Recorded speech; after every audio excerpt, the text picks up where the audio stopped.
Bab 796, mengelabui. Kembali ke kediaman keluarga Yuliandi. Wisnu melihat sekilas Citra dan Nenek Haryadi, belajar dari pelajaran terakhirnya. Dia pertama-tama menarik Agam ke samping dan bertanya apa itu orang yang dicari Agam, dan hanya setelah dia yakin itu benar, dia berbalik dan tersenyum pada Citra. "Kakak, kamu tahu tidak, kawanku ini telah bersusah payah untuk mencarimu, dan setelah melalui berbagai macam kesulitan, dia akhirnya bertemu kembali denganmu. Kalau aku seorang pria, pasti aku sudah menikahinya. Tapi kamu seorang pria, mengapa kamu tidak menikah dengannya?" Citra terkekeh. Wisnu tertegun, baru menyadari bahwa mulutnya keceplosan. Melirik Agam sekilas, Agam hampir menendangnya. Sekarang keluarga Yuliandi sangat ramai. Awalnya hanya ada Agam, tetapi setelahnya ada Melinda. Sekarang ada Citra dan Nenek Haryadi. Mereka baru saja mengosongkan tempat untuk ditinggali berempat. Namun, sekarang masalahnya sudah terjadi, entah karena Wisnu sengaja melakukannya atau bukan, tetapi hanya ada 2 kamar tidur di halaman. Jadi tidak peduli bagaimana cara pembagiannya, semuanya tetap tidak masuk akal. Siapa yang peduli? Toh, aku akan tinggal bersama istriku. Agam berpikir dalam hatinya dan ingin bergabung tanpa malu. "Aku akan keluar." Melinda membuka mulutnya, dan sebelum dia bisa menyelesaikan kalimatnya, Citra berkata, "Ada banyak hal yang ingin kukatakan padamu malam ini." Agam berkata dengan sedih. "Lalu, bagaimana denganku? Bagaimana kalau kamu ikut juga?" Citra terkekeh dan bertanya. "Bukannya tidak mungkin." Agam menarik napas dan tampak enggan dan malu, tetapi begitu dia selesai berbicara, dia diusir oleh Citra, dan Wisnu juga berlari keluar dengan gusar. "Kak, kamu luar biasa, kamu berani mengatakan hal-hal seperti itu?" Wisnu mengacungkan jempol. "Tapi sifat istrimu baik sekali.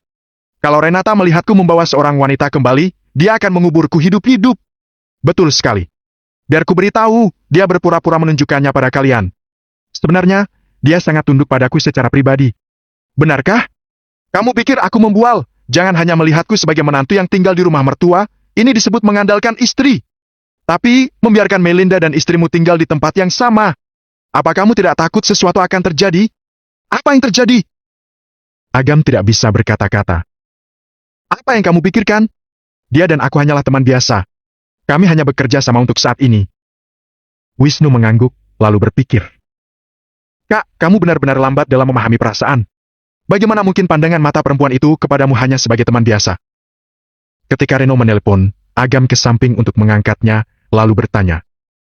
"Bagaimana penyelidikannya?" "Pak Agam, kakak ipar tidak ada masalah apapun, dia berada di rumah sakit untuk beberapa tes pemeriksaan, semua untuk wanita yang bernama Nenek Haryadi. Ya sudah kalau tidak ada apa-apa." Agam diam-diam menghela napas lega, sepertinya dia terlalu khawatir. Di halaman, Nenek Haryadi baru saja keluar dari rumah sakit. Citra merasa tidak nyaman tinggal di kamar sendirian dengan Nenek Haryadi, jadi dia pergi mengobrol dengan Melinda terlebih dahulu untuk saling mengenal satu sama lain, lalu kembali ke kamarnya untuk merawat Nenek Haryadi. Saat mengeluarkan kopernya, dia kembali menemukan laporan tes kehamilan miliknya. Melihat sebuah laporan di tangannya, mata Citra yang cantik menunjukkan tekadnya. Dia tahu, egois baginya untuk menyembunyikan hal ini dari Agam, tetapi... "Nak, apapun yang terjadi, kita tidak bisa membiarkan dia tahu tentang ini," kata Nenek Haryadi dengan pelan. Citra terkejut dan memandang Nenek Haryadi dengan bingung. Nenek Haryadi menghela napas dan berkata, "Sekarang keadaan sudah sampai pada titik ini. Aku tidak akan menyembunyikan apapun darimu. Aku sebenarnya berasal dari dunia bawah dan datang ke bumi untuk melindungimu dengan sengaja. Jadi semua hal tentang cucu perempuan yang kubuat hanya untuk mendapatkan kepercayaannya agar aku bisa tetap berada di sisimu dan menjagamu." Pada titik ini, Nenek Haryadi berhenti sejenak, matanya yang suram penuh dengan rasa bersalah dan kesedihan. Citra tidak keberatan sedikit pun dan dengan lembut memeluk Nenek Haryadi, lalu berkata, "Nenek, tidak peduli siapapun kamu, tidak peduli apa kamu telah berbohong padaku atau tidak, aku tahu bahwa Nenek telah menjadi yang terbaik untukku. Jadi apa bedanya meski kamu adalah manusia atau hantu, kamu akan selalu menjadi nenekku." Mata Nenek Haryadi dipenuhi air mata, diam-diam menghela napas, membelai rambut Citra, dan dengan lembut berkata, "Suamimu, Agam, dia adalah penguasa tertinggi dunia bawah, raja penguasa neraka, kamu harus tahu bahwa kamu dan dia punya keterlibatan sebab dan akibat. Sebelumnya, dia melanggar pengadilan sebab dan akibat untuk melindungimu, dia melepaskan beberapa orang jahat yang hebat, menyebabkan timbulnya dosa. Dunia bawah yang mengetahui berita itu sangat terkejut, tapi dunia bawah tidak akan menyalahkan raja penguasa neraka, dan hanya bisa menyalahkanmu. Ketika dia mendengar bahwa Agam menghancurkan sebab dan akibat untuk dirinya, tubuh Citra tidak bisa menahan diri untuk tidak menegang. Tetapi ketika dia mendengar bahwa kesalahannya ada pada dirinya sendiri, dia perlahan-lahan menjadi rileks. Selama dia tidak harus dihukum, meski dirinya sendiri turun ke neraka tingkat 18, dia bersedia menerimanya. Gadis bodoh, apa menurutmu itu akan berhasil? Bagaimana mungkin penguasa neraka tega melihatmu dihukum? Nenek Haryadi menghela napas. Tuan penguasa neraka bersumpah demi langit dan bumi bahwa dia akan menangkap dan mengirim semua orang yang lolos dari pengadilan ke dunia bawah dalam waktu 1 bulan sebagai cara untuk menghapus dosa-dosamu, dan kalau dia gagal, dia akan menghancurkan tubuhnya berkeping-keping dan jiwanya akan masuk ke neraka tingkatan paling bawah. Lalu hidupnya akan menjadi lebih buruk daripada kematiannya. Tubuh Citra yang lembut gemetar, matanya yang indah langsung memerah. Dia mengepalkan tinju, menggigit bibirnya, dan hatinya merasa menderita. Dia benar-benar mengabaikan sebab dan akibat untuk dirinya, mengabaikan takdir, mengabaikan dirinya sendiri. Pernah suatu ketika, dia mendedikasikan dirinya untuknya untuk menebusnya. Meskipun harus menanggung kritik, dia tetap diam-diam menerimanya. Namun, dia tidak menyangka bahwa apa yang telah dilakukannya sama sekali tidak berarti jika dibandingkan dengan apa yang telah Agam berikan. Dia diturunkan ke neraka tingkatan paling bawah dan tidak pernah diizinkan untuk bereinkarnasi. Ini adalah hukuman yang kejam dan menyedihkan, tetapi dia tidak pernah sekalipun memberitahunya, dan ketika bertemu, dia memiliki senyuman di wajahnya, seolah tidak ada yang terjadi. Nak, ini adalah pilihan penguasa neraka, kita tidak bisa ikut campur, tapi makin sedikit orang yang tahu tentang kehamilanmu, makin baik. Bahkan semua orang boleh tahu, kecuali tuan penguasa neraka, karena kamu sudah hamil saat itu terjadi kejadian itu, dosa yang kamu pikul seharusnya akan berlipat ganda. Itu tidak adil, tapi kalau dia tahu, dia harus menebus dosa ganda. Sebenarnya, beberapa hakim, petinggi dunia akhirat, hantu, bahkan pemimpin dunia akhirat tahu dan mereka menyembunyikan masalah ini. Aku datang ke bumi untuk menyembunyikan masalah ini. Aku tidak boleh membiarkan tuan penguasa neraka tahu bahwa kamu sedang hamil. Karena kalau dia tidak tahu, maka dia tidak akan dihukum. Kita bisa menyembunyikannya untuknya sampai dosa yang kamu tanggung benar-benar bersih. Apa kamu mengerti perkataanku? Nenek Haryadi memandang Citra yang meringkuk di pelukannya, air mata Citra membasahi pakaiannya.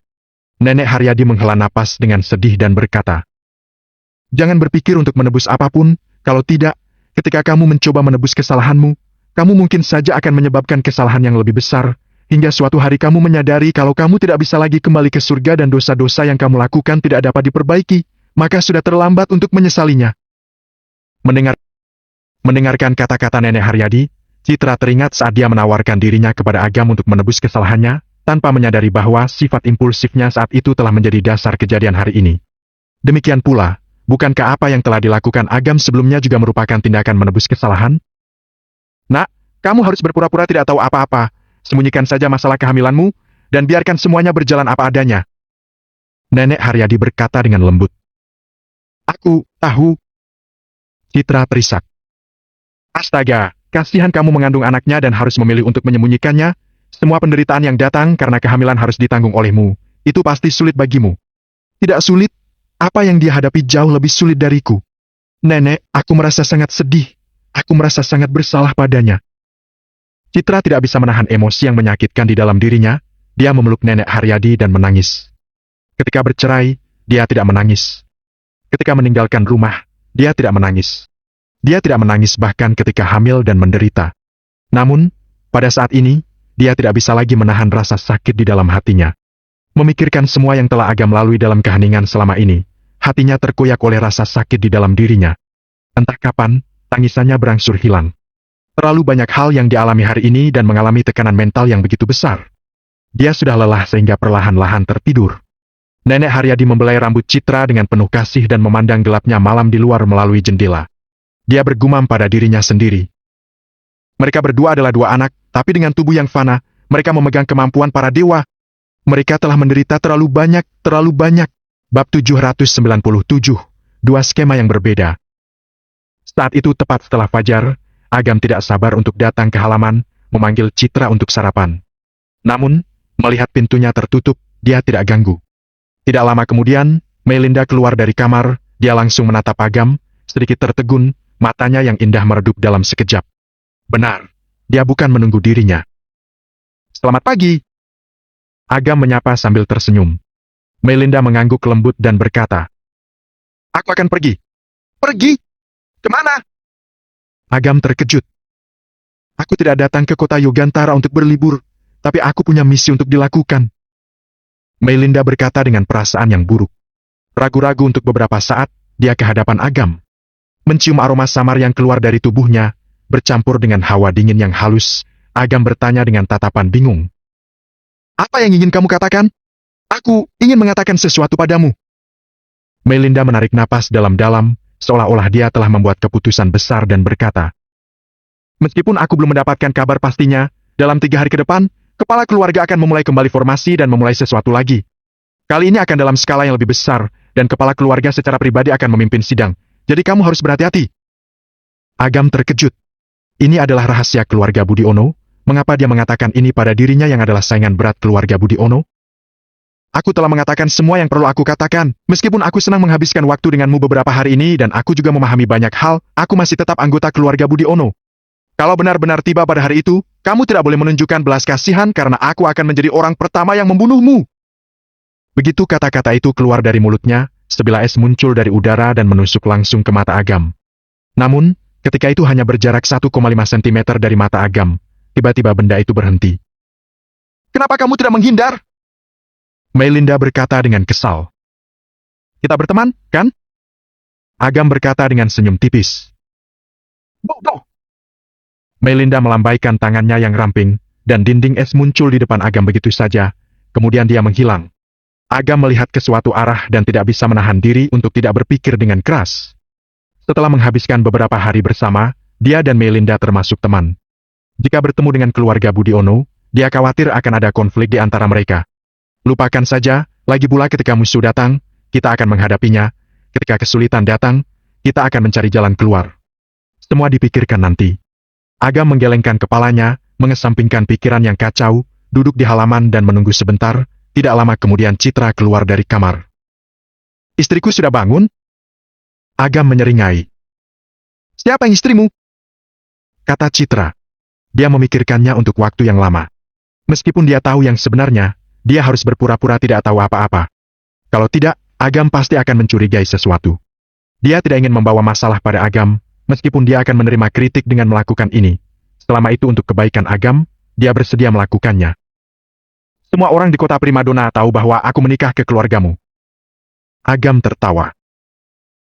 Apa kita sah di mata hukum sekarang? Agam tercengang. Ya, mereka berdua mendapat akta cerai, apanya yang sah di mata hukum? Jadi, sekarang tolong panggil aku Nona Citra Pak Agam. Citra berkata dengan serius. Tidak. Agam berteriak. Ini terlalu formal, ini, kalau ada bajingan yang mengganggumu di masa depan, memangnya aku harus melihatmu melarikan diri dengan orang lain? Sial, apa yang kamu katakan? Citra berpura-pura memukul Agam, tetapi Agam tidak menghindar, mengangkat perutnya, dan berkata. Memukul adalah mencium, marah itu tanda sayang. Pukul aku dengan keras dan marahi aku. Kenapa aku tidak tahu sebelumnya? Kamu sangat tidak tahu malu dan nakal.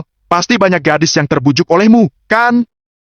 Citra berkata dengan nada tidak suka. Sejujurnya, aku belum pernah menyukai gadis manapun selain kamu. Agam berkata dengan getir. Namun, ada gadis lain yang menyukaimu. Bodoh, kata Citra dalam hatinya. Melihat tatapan Agam yang penuh semangat, hatinya melunak dan dia berkata. Oke, aku bercanda, tapi jangan panggil. Istri, tunggu sampai nanti. Nanti apa? Agam bertanya sambil tersenyum ceria. Di masa depan, kita akan menggunakan panggilan itu setelah menikah nanti. Tidak waras. Kata Citra sambil memandang Agam. Melihat ekspresi getir Agam, dia tidak tahan menahan tawa dengan menutup mulutnya. Dengan satu senyum yang memikat hati, membuat Agam terpikat sampai matanya melebar. Hei, nak. Aku tidak tega mengganggu kalian karena kamu sangat bahagia. Nenek Haryadi keluar dengan sedikit cubitan. Nenek. Citra buru-buru pergi untuk membantunya. Nak, aku baik-baik saja. Aku masih bisa berjalan sejauh ini. Nenek Haryadi berkata dengan pasrah. Tidak, tubuhmu baru saja pulih. Bagaimana kalau kamu jatuh? Citra bersikeras. Nenek Haryadi menggelengkan kepalanya sambil tersenyum dan berkata kepada Agam. Gadis yang menyenangkan, aku bahkan tidak ingin mengembalikannya padamu. Tidak apa-apa, Nek. Aku akan menjagamu selama sisa hidupku. Soal dia, aku tidak peduli. Citra mendengus ringan dan memelototi Agam. Agam mengusap hidungnya dan tersenyum. Dia mengamati Nenek Haryadi dan berkata, "Nenek, setelah aku selesai mengurus beberapa hal, aku akan mengambil kembali payung pemurnian jiwa dan membantumu pulih seperti semula. Tidak perlu terburu-buru." Nenek Haryadi melambaikan tangannya sambil tersenyum. "Kak Agam, kalian semua di sini." Wisnu berjalan mendekat dan tersenyum sambil berkata, "Tepat sekali, aku sudah meminta seseorang untuk mengantarkan sarapan. Ayo sarapan dulu. Dulu, kita selalu makan di ruang utama. Kenapa kita berpindah tempat hari ini?" Agam sedikit mengernyit dan berkata, "Sesuatu terjadi pada keluarga Yuliandi? Kira-kira begitu." Wisnu menghela napas dan berkata, "Keluarga Rubianto mengirim seseorang pagi-pagi sekali, meminta keluarga Yuliandi untuk pergi ke kediaman keluarga Rubianto. Keluarga Gabino juga. Ini semacam pertemuan 3 klan untuk membahas beberapa masalah gencatan senjata. Ini hal yang bagus, kenapa sedih?" Kata Agam sambil tersenyum. Tatapan tajam terlintas di bawah matanya, sepertinya ada orang di belakang keluarga Rubianto dan keluarga Gabino yang tidak bisa menahan diri untuk tidak bertindak. "Hei, kalau mereka dengan tulus berbicara tentang perdamaian, itu memang hal yang baik, tapi kakek dan ayah setelah berdiskusi mengira ini adalah jebakan. Kalau kita pergi, aku khawatir tidak akan ada jalan kembali. Tapi kalau kita menolak, mereka pasti akan membuat keributan, mengatakan kalau keluarga Yuliandi tidak mau menghentikan perang, dan kesalahan akan ditimpakan kepada kita. Pada akhirnya, ini adalah taktik keluarga Rubianto dan keluarga Gabino, kita harus menerimanya." Wisnu berkata sambil menghela napas. "Keluarga Rubianto?" Citra bergumam dengan suara kecil, membuat Agam untuk berbalik dan bertanya, "Kamu tahu tentang keluarga Rubianto?" Bertemu dengan mata Agam, Citra mengangguk pelan. Nenek Haryadi berkata, "Beberapa waktu lalu, ada seorang wanita di keluarga Rubianto bernama Rima yang ingin melakukan hal buruk pada Citra. Saat itulah aku kenal dengan Citra." Citra berkata tanpa daya. "Dia bersikeras aku ada hubungan dengan sepupunya, jadi..." Agam mengangkat alisnya. Keluarga Rubianto bagus sekali, berani menggertak istrinya sendiri. "Sepupu Rima adalah Yuda Rubianto. Tampaknya orang ini telah lama mengincar kakak ipar." Wisnu berkata dengan suara yang berat. Agam mengangguk dan berkata, "Bisakah kamu membawaku menemui kakekmu? Hal yang mudah." Wisnu mengangguk dan memimpin jalan di depan. Nenek Haryadi tetap di halaman, dan Agam membawa Citra ke sana. Sepanjang jalan, mereka bertemu banyak anggota keluarga Yuliandi. Begitu melihat Citra di sebelah Agam, mereka memiliki tatapan iri di mata mereka. Mereka pernah melihat Melinda sebelumnya, tetapi sekarang ada gadis lain. Kedua wanita itu memiliki kelebihan masing-masing dan setara. Wajah dan kepribadian perempuan yang seperti ini, sangat didambakan oleh manusia biasa, sudah sangat beruntung jika mereka bisa berada di dekatnya saja. Agam telah memiliki 2 perempuan seperti ini, sungguh membuat orang lain iri. Tentang apa yang dipikirkan orang-orang ini, Agam tentu langsung mengabaikannya. Mereka segera sampai di aula Dewan Keluarga Yuliandi. Bab 798, Kehormatan. Melihat Agam masuk, dengan seorang gadis cantik di sisinya, Masuda dan yang lainnya menunjukkan keterkejutan mereka dan tersenyum pada Agam. Anak ini ternyata playboy juga. "Tuan Masuda, ini pacar saya, namanya Citra."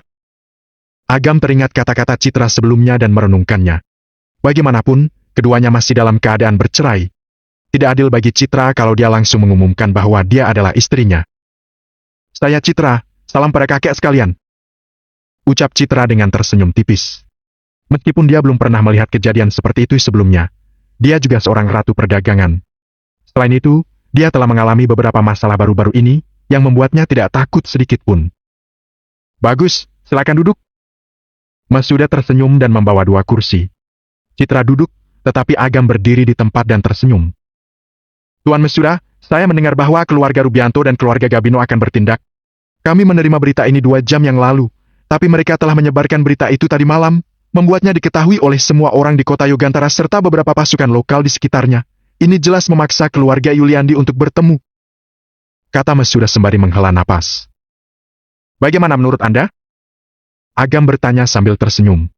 Meskipun Agam adalah orang luar, setelah berinteraksi beberapa hari, keluarga Yuliandi telah lama melepaskan semua kewaspadaan mereka terhadapnya. Tanpa menyembunyikan apapun, Masuda berkata, "Kita pasti pergi, tapi untuk siapa yang akan dikirim, itu masih menjadi pertanyaan. Aku punya saran." Agam tersenyum. "Oh, coba katakan." Masuda segera berkata. Meskipun dia masih belum mengetahui identitas Agam, dia sudah merasakan Agam yang sangat luar biasa, dan jika dia bersedia memberikan ide, itu pasti akan bermanfaat bagi keluarga Yuliandi. Hanya 6 orang yang akan pergi. Kamu, Tuan Masuda, Paman Jervis, Tetua Sadam, Wisnu, dan 2 sisanya adalah aku dan pacarku. Mendengar ini, semua tetua mengerutkan kening. Masuda juga terdiam. Sadam berkata, "Nak, ini jelas-jelas jebakan. Beberapa dari kita adalah kekuatan inti dari keluarga Yuliandi. Kalau sesuatu terjadi pada kita, setengah dari keluarga Yuliandi akan hilang. Memancing ikan harus menggunakan umpan yang sesuai. Umpan yang dikeluarkan harus sesuai, kalau ingin mendapatkan hasil yang maksimal. Kalau mereka ingin bermain permainan politik, maka kita akan bermain dengan mereka hingga akhir." Agam mengangkat bahunya sambil berkata, "Apa yang kamu katakan masuk akal, tapi..." Masuda mengerutkan kening dan berkata, "Meskipun keluarga Yuliandi tidak takut pada keluarga Rubianto dan keluarga Gabino untuk saat ini, kalau kami meninggalkan keluarga Yuliandi, kami tidak akan dapat menggunakan formasi 6 arah tombak ilahi. Kalau kita masuk ke dalam kandang buaya, aku khawatir kita tidak akan menjadi tandingan mereka, tidak tahu apa bisa melarikan diri atau tidak. Kalau beradu kekuatan, kalian tidak akan pernah menjadi tandingan mereka." Agam berkata terus terang yang menarik pandangan yang tidak puas. Sadam ingin mengatakan sesuatu, tetapi Masuda mengulurkan tangannya untuk menghentikannya dan berkata kepada Agam, "Lanjutkan perkataanmu. Karena kita tidak bisa bersaing dalam kekuatan, mari kita bersaing dalam hal kehormatan." Agam tersenyum. "Kehormatan? Memangnya ini masih bisa dibandingkan?" Masuda bertanya. "Aku tidak punya keahlian khusus, tapi aku punya reputasi kemanapun aku pergi. Kalau kita pergi, aku yakin mereka tidak akan berani melakukan apapun. Bahkan mereka akan mengantarkan kalian secara pribadi meski harus menempuh jarak ribuan meter." "Omong kosong!" Sadam tidak bisa menahan diri, lalu berkata, "Nak, apa menurutmu ini permainan anak-anak? Kamu adalah orang biasa, meskipun kamu punya hubungan dengan 9 alam surgawi, reputasi seperti apa yang bisa kamu miliki? Keluarga Rubianto dan keluarga Gabino, apa mereka masih akan menghormatimu? Karena kamu tidak percaya padaku, lupakan saja, tapi ada satu hal yang kuharap kalian bisa mengerti." Agam memandang Masuda, lalu mengamati yang lain dan berkata, "Ketika ada yang tidak beres, pasti ada sesuatu. Keluarga Rubianto dan keluarga Gabino tiba-tiba mempersulit, mereka pasti telah diperintahkan oleh seseorang. Untuk siapa orang itu, masih tidak diketahui untuk sekarang, tapi seharusnya bukan keluarga Budi Ono atau klan Wanara. Bahkan tidak bisa disebut kekuatan, kalau tidak, dengan karakter klan tersembunyi, mereka tidak akan pernah mengizinkan kedua keluarga itu untuk bekerja sama, dan itu tidak sesuai dengan kepentingan mereka." Mendengarkan penjelasan Agam, Sadam dan yang lainnya mengangguk sambil berpikir. Mereka telah berputar-putar dengan apakah akan pergi atau tidak, tetapi mengabaikan alasan yang paling penting. Kekhawatiran sebenarnya bukanlah keluarga Rubianto dan keluarga Gabino, tetapi orang-orang di belakang mereka. "Karena ini bukan klan tersembunyi, mungkinkah?" Masuda berkata dengan tatapan tajam di matanya. "Maksud Anda seseorang sedang mengatur persatuan antara 2 keluarga untuk bergerak melawan keluarga Yuliandi? Kurang lebih seperti itu." Agam menyipitkan matanya. Sebelumnya Ivan telah membunuh Haidar dan yang lainnya untuk memprovokasi keluarga Yuliandi, dan secara tidak langsung menantang dirinya. Kemudian, keluarga Rubianto dan keluarga Gabino secara misterius mempersulit, mereka kemungkinan besar diarahkan olehnya. Inilah alasan sebenarnya mengapa Agam juga ingin pergi ke sana. Masuda merenung dan berkata, "Karena tujuan mereka adalah keluarga Yuliandi, daripada menunggu kematian, lebih baik mengambil inisiatif untuk menyerang. Ini adalah metode yang bagus, tapi kalian berdua tidak punya kekuatan kultivasi. Kalau kalian pergi, aku khawatir." "Tidak apa-apa, aku punya nasib yang baik," kata Agam dengan tersenyum. "Selain itu, kalau aku tidak pergi, mereka juga tidak akan menghormati kalian, kan?" Melihat Agam bersikeras, Masuda tidak keberatan. Karena Agam ingin pergi dan membawa pacarnya bersamanya, dia pasti yakin. Kalau tidak, bukankah dia cari mati? Memikirkan hal ini, Masuda memandang Wisnu dan berkata, "Apa kamu akan pergi?" "Ya." Wisnu dengan sungguh-sungguh berkata, "Selama keluarga Rubianto dan keluarga Gabino belum mati, akan sulit bagi keluarga Yuliandi kita untuk mendapatkan kedamaian dan ketenangan, jadi sebaiknya kita mengambil kesempatan ini untuk mengakhirinya untuk selamanya." "Bagus, kamu adalah keturunan keluarga Yuliandi." Masuda mengelus jenggotnya dengan penuh persetujuan dan berkata, "Sudah beres, kita akan pergi 1 jam lagi." Melihat pikiran Masuda sudah bulat, para tetua harus menahan bujukan mereka dan pergi sambil menghela napas. "Kak Agam, perjalanan ini sangat berbahaya. Bagaimana kalau kakak ipar tidak usah pergi?" Wisnu berkata dengan ragu-ragu. "Aku akan lebih tenang kalau dia ikut." Agam tersenyum dan berkata, "Selain itu, keluarga Rubianto telah menggangguku. Bukankah tidak dapat dibenarkan sebagai seorang pria tidak melawannya?" Agam tidak tahu apa rencana Ivan. Jika dia meninggalkan Citra di sini dan Ivan menyerangnya, keluarga Yuliandi tidak akan bisa menghentikannya, dan dia mungkin tidak bisa menyelamatkan dirinya sendiri pada waktu itu. Karena itu, Citra paling aman jika berada di sisinya. Beberapa orang bersiap-siap dan berkendara, mereka sampai di kediaman keluarga Rubianto sekitar setengah jam. Kediaman keluarga Rubianto terletak di atas bukit, dengan rumah besar yang tidak biasa di depannya dan aula keluarga Rubianto dibangun di tengah-tengah bukit. Langit mendung dan awan tebal, wilayah bagian dalam keluarga Rubianto memancarkan aura berbahaya yang menekan dan membuat orang kesulitan bernapas. Keluarga Yuliandi punya total 4 buah gio keluar angkasa. Kalau menghadapi bahaya, segera hancurkan mereka, larilah selagi bisa, jangan pernah tinggal. Masuda memberikan 4 buah batu gio keluar angkasa kepada Jervis, Wisnu, Sadam, dan Agam. Tuan Masuda, bagaimana dengan Anda? Sadam memegang gio keluar angkasa dengan agak bingung. Seseorang harus menahannya. Masuda tersenyum dan langsung keluar dari mobil.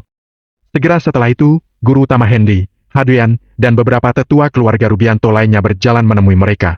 Guru utama Hendy melirik Masuda dan mencibir. Aku benar-benar tidak menyangka, pria tua sepertimu punya nyali untuk datang. Masuda berkata dengan acuh tak acuh. Aku, Masuda Yuliandi, telah mempermalukan leluhurku dan tidak lebih baik dari keluarga Yuliandi di masa lalu. Tapi, kapan aku pernah takut pada orang lain? Ada nyali, kata guru utama Henry dengan mengacungkan ibu jari, tetapi senyuman jahat terlihat dalam matanya. Nanti kita akan melihat bagaimana kehancuran keluarga Yuliandi. Jangan berlutut dan memohon pengampunan ketika saatnya tiba.